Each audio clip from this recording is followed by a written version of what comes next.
കേരളത്തിൽ പ്രധാനമായിട്ട് സംഭവിച്ചുകൊണ്ടിരിക്കുന്നത് വിവിധ രാഷ്ട്രീയ പാർട്ടികൾ അവരവരുടെ അധികാരം ഉറപ്പിക്കുന്നതിന് വേണ്ടിയിട്ടുള്ള നെട്ടോട്ടത്തിലാണ്.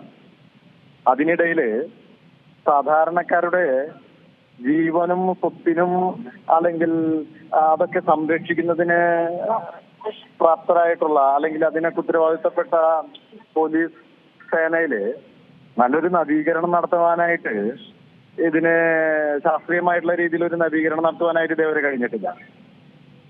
വളരെ പഴകിയ കാലഘട്ടത്തെ കുറെ നിയമങ്ങളും കാര്യങ്ങളൊക്കെയാണ് ഇന്നും നമ്മൾ കൊണ്ടു നടക്കുന്നത്. ഭാരതത്തിൽ മറ്റു പല സ്റ്റേറ്റുകളും പല രീതിയിലുള്ള ഇന്നോവേഷൻസും പരീക്ഷണങ്ങളും ഒക്കെ ഈ ക്രിമിനൽ ജസ്റ്റിസ് സിസ്റ്റത്തിൽ നടത്തിക്കൊണ്ടിരിക്കുമ്പോൾ നമ്മൾ വളരെ പുറകിലാണ് നിലനിൽക്കുന്നത്. ജാതിയുടെയും മതത്തിന്റെയും പേരിലുള്ള പ്രശ്നങ്ങള്, അതുപോലെ തന്നെ കൊലപാതകങ്ങള്, ഇപ്പൊ പറഞ്ഞ പോലുള്ള ജനങ്ങൾക്ക് പോലീസിൽ പേടിയില്ലാതെ വിശ്വസിക്കാൻ പറ്റാത്തതായി. ഇപ്പൊ നമ്മൾ അടുത്ത് തന്നെ കണ്ടിരുന്നല്ലോ, ഈ എന്തൊക്കെയാണ് പോലീസ് ഉദ്യോഗസ്ഥര്, അതുപോലെ തന്നെ എക്സൈസ് ഉദ്യോഗസ്ഥര്, ഇവരൊക്കെ തന്നെ പല ക്രൈം കാര്യങ്ങളിലും ഏർപ്പെടുന്നത്. അങ്ങനെ ഏർപ്പെടുന്ന ഉദ്യോഗസ്ഥർക്ക് അല്ലെങ്കിൽ തന്റെ കൃത്യമായി നിർവഹിക്കാത്ത ഉദ്യോഗസ്ഥർക്ക് എന്ത് ശിക്ഷയാണ് കൊടുക്കാൻ പറ്റുന്നത്? നമുക്ക് കേരളത്തില് കുറച്ചു നാളത്തെ ഒരു സസ്പെൻഷനും അത് കഴിഞ്ഞിട്ട് ഈ രാഷ്ട്രീയ നേതാക്കന്മാരുടെയും അവരുടെയൊക്കെ സഹായത്താലെ തിരിച്ചു അതേ സ്ഥാനത്ത് വരികയും വലിയ സ്ഥാനമാനങ്ങൾ ലഭിക്കുകയും ജനങ്ങളത് മറന്നു പോവുകയും അങ്ങനെ ഇവർ മുന്നോട്ട് പോവുകയും ചെയ്യുന്ന ഒരവസ്ഥ. പിന്നീട് വീണ്ടും ഇവർ ഇങ്ങനത്തെ എന്തെങ്കിലും ചെയ്യുമ്പോൾ ഒരു 10 ചെയ്യുമ്പോഴൊക്കെയാണ് ഒരെണ്ണത്തിൽ പിടിക്കപ്പെടുകയുള്ളൂ. അതൊരു ക്രൈമിന്റെ പ്രത്യേകതയാണ്. ആദ്യത്തെ ക്രൈമൊക്കെ വളരെ ശ്രദ്ധാപൂർവമാണ് പലരും ചെയ്തു കൂട്ടുക. അപ്പോ പിന്നീട് ഇവരൊക്കെ അതിലുള്ള ഉദ്യോഗസ്ഥരൊക്കെ ഇത്തരം കാര്യങ്ങളൊക്കെ പിന്നീടാണ് ചെയ്യുക. അപ്പോ ആ പിടിക്കപ്പെടുമ്പോഴാണ് വീണ്ടും അതിനെ കുറിച്ചൊരു ചർച്ച ചെയ്യുക, വീണ്ടും ഒരു സസ്പെൻഷനൊക്കെ കൊടുക്കുന്നത്. വളരെ അപൂർവങ്ങളായിട്ടുള്ള കാര്യങ്ങൾ മാത്രമേ ഡിസ്മിസലിലേക്ക് എത്തുന്നുള്ളൂ. അതിന് കാരണം പോലീസ് സേനയുടെ, അതായത് നിലവിലുള്ള പോലീസ് മാനുവലില് നമുക്ക് പ്രത്യേകിച്ച് പുതിയതായിട്ട് കുറച്ച് നിയമങ്ങൾ കൊണ്ടുവരാതെ ഒന്നും നമുക്ക് ഇവരെ ശിക്ഷിക്കാനായിട്ട് കഴിയില്ല. കാരണം നിലവിൽ പോലീസിനെ ശിക്ഷിക്കാവുന്ന രീതിയിലുള്ള നിയമങ്ങളൊന്നും ഇല്ല. അപ്പോ അതിലൊക്കെ മാറ്റം വരുത്തുന്നതിന് വലിയ പഠനങ്ങൾ നടത്തേണ്ടതായിട്ടുണ്ട്. ആ വലിയ പഠനങ്ങൾ നടത്തുകയും അതിന് മാറ്റം വരുത്തുകയും ചെയ്യുന്നതിന് ഉതകുന്ന രീതിയിലുള്ള പ്രവർത്തനങ്ങൾ ഒന്നും തന്നെ സർക്കാരിന്റെ ഭാഗത്തുനിന്ന് കാണുന്നില്ല. എന്ന് മാത്രമല്ല, അത് ഏത് രാഷ്ട്രീയ പ്രസ്ഥാനങ്ങളിൽ അവരവരുടെ പ്രാതിനിധ്യവും അവരുടെ അധികാരം ഉറപ്പിക്കുന്നതിന് വേണ്ടി അതാണ് അവരുടെ ലക്ഷ്യം. അല്ലാണ്ട് ഒരു വെൽഫെയർ സ്റ്റേറ്റ് എന്നുള്ള രീതിയിൽ ഉയർത്തിക്കൊണ്ടുവരണം എന്നുള്ള ലക്ഷ്യങ്ങളൊന്നുമില്ല. വരുന്ന ഫണ്ടുകള് ചിലവാക്കുക, അല്ലെങ്കിൽ അവിടെ ഒരു പാലം പണിയ, ബിൽഡിംഗ് പണിയ, ഇത് മാത്രമാണ് ഡെവലപ്മെന്റ് എന്ന് കരുതുന്നവരാണ് അവര്. വിദ്യാഭ്യാസത്തിന്റെ കാര്യത്തിലും അതുപോലെ തന്നെ ഇത്തരത്തിലുള്ള റിസർച്ചിന്റെ കാര്യത്തിലും വളരെ പുറകിലായിട്ട് നിൽക്കുന്ന സംസ്ഥാനങ്ങളും എഡ്യൂക്കേഷന്റെ കാര്യത്തില്. അപ്പൊ ഇത്തരത്തിലുള്ള റിസർച്ചുകൾ നടന്നാലാണ് ഇത്തരത്തിലുള്ള കൊലപാതകങ്ങളുടെ കാരണം വിക്ടിംസ് ഏതൊക്കെ വിഭാഗത്തിൽപ്പെടുന്ന ആൾക്കാരാണ് വിക്ടിംസ് ആകുന്നത്, എന്തുകൊണ്ടാണ് അങ്ങനെ ആയി മാറുന്നത്, എന്തുകൊണ്ടാണ് ലഹരി മരുന്നുകളുടെ ഉപയോഗം കൂടുതലായി വരുന്നത്, എന്തുകൊണ്ടാണ് ജനങ്ങൾക്ക് പോലീസിലും ജസ്റ്റിസ് സിസ്റ്റത്തിലും വിശ്വാസമില്ലാത്തത് എന്നുള്ളതിനെ കുറിച്ച് പറയണമെന്നുണ്ടെങ്കിൽ ഒരു സയന്റിഫിക് ആയിട്ടുള്ള അക്കാഡമിക് ആയിട്ടുള്ള സൈറ്റേഷൻസോട് കൂടിയിട്ടുള്ള കുറച്ച് എന്താ പറയാ റിസർച്ച് ഔട്ട്കംസ് ഉണ്ടാക്കുന്നതിന് വേണ്ടിയിട്ട് ഒക്കെ കുറച്ച് ബുദ്ധിമുട്ടുണ്ടുണ്ട്. അപ്പൊ അങ്ങനത്തെ കാര്യങ്ങളെ കുറിച്ച് അറിയുന്നവര് രാഷ്ട്രീയത്തിലുണ്ടായിരിക്കണം, അല്ലെങ്കിൽ അറിയുന്നവരെ കുറിച്ച് കേൾക്കാൻ തയ്യാറായിരിക്കണം. ഇത് പ്രത്യേകിച്ച് പിന്നെ നമ്മുടെ അവിടെ വേറൊരു അവസ്ഥ എന്ന് വെച്ചാൽ ജനങ്ങളൊക്കെ റാഡിക്കലൈസേഷൻ വന്ന് സംഭവിച്ചിരിക്കുകയാണ് പല രാഷ്ട്രീയ പ്രസ്ഥാനത്തിന്റെയും അടിസ്ഥാനത്തിൽ. അപ്പൊ അവർക്കൊക്കെ താൻ ഇഷ്ടപ്പെടുന്ന രാഷ്ട്രീയ പാർട്ടികളോ നേതാവോ വളർന്നാൽ മതി, പൊതുവിൽ ഇത്തരത്തിലുള്ള ക്രൈമുകളൊക്കെ ഉണ്ടാകുമ്പോൾ നമ്മുടെ അടുത്തേക്ക് വരില്ലല്ലോ, നമ്മുടെ വീട്ടിൽ സംഭവിക്കില്ലല്ലോ എന്നുള്ളൊരു തിയറി ഉണ്ട്. അപ്പോ നോട്ട് ടു കം തിയറി എന്ന് പറഞ്ഞ പോലെ ആ ഒരു തിയറിയുടെ അടിസ്ഥാനത്തിൽ ഇത് നമ്മളെ ബാധിക്കുന്ന കാര്യങ്ങളല്ല എന്നുള്ള രീതിയിൽ ജനങ്ങളും ചിന്തിച്ചു തുടങ്ങിയിട്ടുണ്ട്. അങ്ങനെയൊക്കെ വരുമ്പോ നമ്മൾ ആരോടും പറഞ്ഞിട്ട് പ്രത്യേകിച്ച് കാര്യങ്ങളൊന്നും ഉണ്ടെന്ന് എനിക്ക് തോന്നുന്നില്ല നാളിതുവരെയുള്ള പ്രവർത്തനത്തിന്റെ ഫലമായിട്ട്.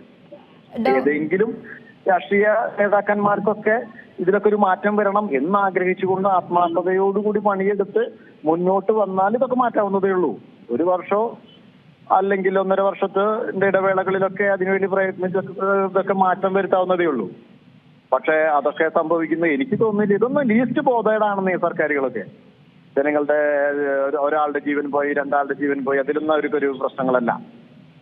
അവർക്ക് പൊതുവില് ഈ അധികാരം നിലനിർത്തണം എന്നുള്ള ഒരു കാര്യം ഞാനൊന്ന് എടുത്ത് ചോദിക്കുകയാണ്. കാരണം ഈ നമ്മുടെയൊക്കെ ഒരു മുൻവിധിയുണ്ട്, അതനുസരിച്ചിട്ട് നമുക്ക് പല അഭിപ്രായങ്ങളും ഈ കൊലപാതകങ്ങൾ ഉയരുന്നതുമായി ബന്ധപ്പെട്ട് പറയാൻ പറ്റും. രാഷ്ട്രീയ കൊലപാതകം, മയക്കുമരുന്ന്, കുടുംബങ്ങൾ തമ്മിലുള്ള തർക്കം, സാമ്പത്തികമായ കൊടുക്കൽ വാങ്ങൽ, അങ്ങനെ ഒരുപാട് കാര്യങ്ങൾ ഇപ്പോൾ നടക്കുന്നുണ്ട്. സർക്കാരിന്റെ ഭാഗത്ത് നിന്ന് അല്ലെങ്കിൽ നിയമത്തിന്റെ ഭാഗത്ത് നിന്ന് കൃത്യമായ ഒരു കണക്കുകൂട്ടൽ അല്ലെങ്കിൽ ഈ ഒരു കൊലപാതകങ്ങളിലൊക്കെ ഒരു പഠനം നടത്തി ഏത് ഭാഗത്താണ് കൃത്യമായി കൂടുതൽ ഉണ്ടാകുന്നത്, അങ്ങനെ ഒരു വിശകലനം നടത്തിയ ഒരു മാറ്റം അല്ലെങ്കിൽ എന്തെങ്കിലും ചെയ്യാൻ സാധ്യതയുണ്ടോ, അല്ലെങ്കിൽ അങ്ങനെ പറ്റുമോ?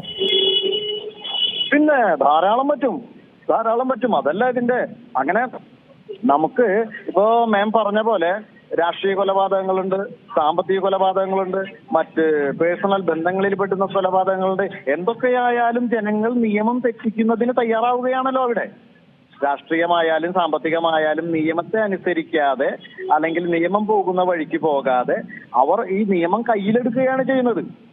ഏത് തരം നോക്കിയാലും കോവിഡ് കാലത്തൊക്കെ നമ്മൾ കണ്ടതായിരുന്നു വളരെ കുറച്ചുള്ള ഒരു ഇങ്ങനത്തെ കൊലപാതക കേസുകൾക്ക് വളരെ കുറവായിരുന്നു. പക്ഷെ ഇപ്പോൾ ഇതാ വീണ്ടും നമുക്ക് ഓരോ ദിവസവും പലതരത്തിലുള്ള കൊലപാതക കേസുകളാണ് വർദ്ധിച്ചു വരുന്നത്. ഇതിനൊക്കെ എങ്ങനെയാണ് ഒരു വാർത്തയായിട്ട് കൊടുക്കുമ്പോൾ പോലും പലപ്പോഴും നമ്മളെല്ലാം ഞെട്ടലോടെ തന്നെയാണ് ഇത് വായിക്കുന്നതും.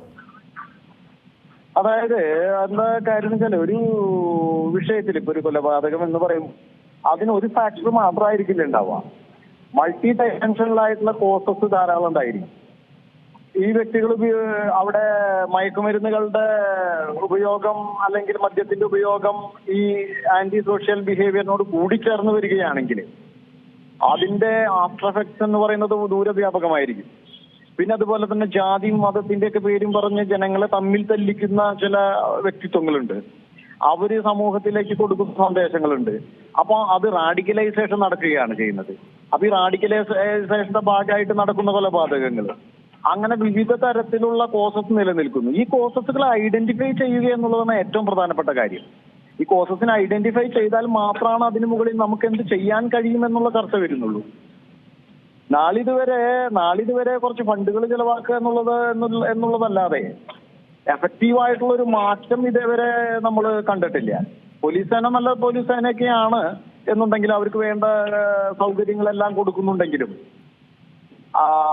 എവിടെയൊക്കെയോ വളരെ വലിയ തകരാറുകൾ നിലനിൽക്കുകയാണ്. ഒരു ആത്മാർത്ഥതയില്ലായ്മ നിലനിൽക്കുന്നുണ്ട് എന്നുള്ളതാണ് സംശയം പലയിടത്തും, എല്ലാവർക്കല്ല പലരിലും.